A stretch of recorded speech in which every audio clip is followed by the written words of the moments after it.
এইখন জুবিনৰ অসম, এইখন আমাৰ জননী আৰু জন্মভূমি।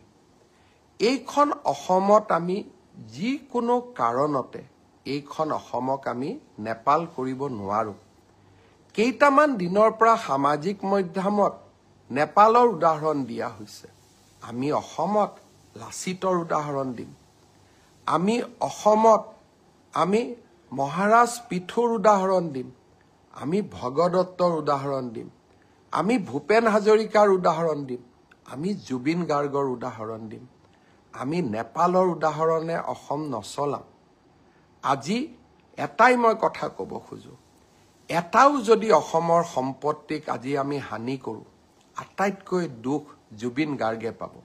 কাৰণ এইখন জুবিনৰ অসম, আমাৰ সকলোৰে জননী আৰু জন্মভূমি।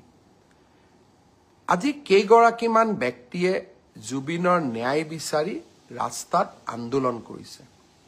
পুলিচে তেওঁলোকক গ্ৰেপ্তাৰ কৰিছে আৰু মানুহে সুধিছে তেওঁলোকক কিয় গ্ৰেপ্তাৰ কৰা হ'ল। এজন ব্যক্তিৰ নাম অজয় ফুকন। জুবিন গাৰ্গে নিজে এই ব্যক্তিজনৰ বিষয়ে কৈ যোৱা কথাকেইটা আপোনালোকে শুনিব। জুবিনে জীৱনকালত কৈ গৈছিল যে এই ব্যক্তিজনৰ জৰিয়তে মোৰ লগত কোনেও সম্পৰ্ক নকৰিব। মই জুবিনে দিয়া টুইটটো মই পঢ়ি দিব খোজা নাই। জুবিনৰ ভিডিঅ'টো সামাজিক মাধ্যমত উপলব্ধ থাকিব। আৰু এইগৰাকী ব্যক্তিয়ে কংগ্ৰেছ দলৰ যোৱা চাবুৱা বিধানসভা সমষ্টিৰ প্ৰাৰ্থী আছিল।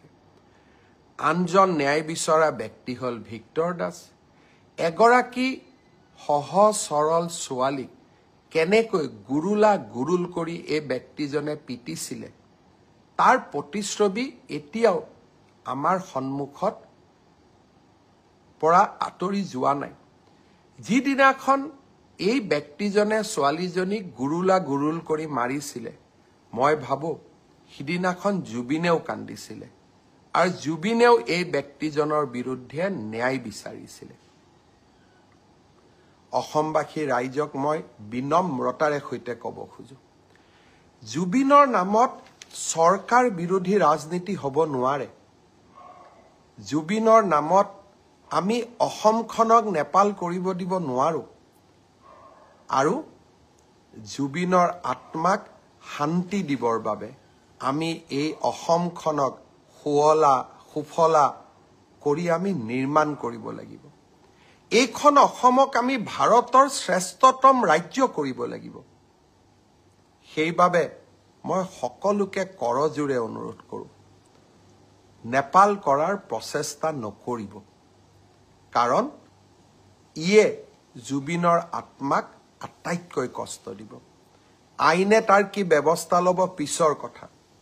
কিন্তু কোনোবাই যদি ভাবে যে হিংসাই কাৰোবাক ন্যায় দিব, মই ভাবো সেয়া কেতিয়াও সম্ভৱ হ'ব নোৱাৰে।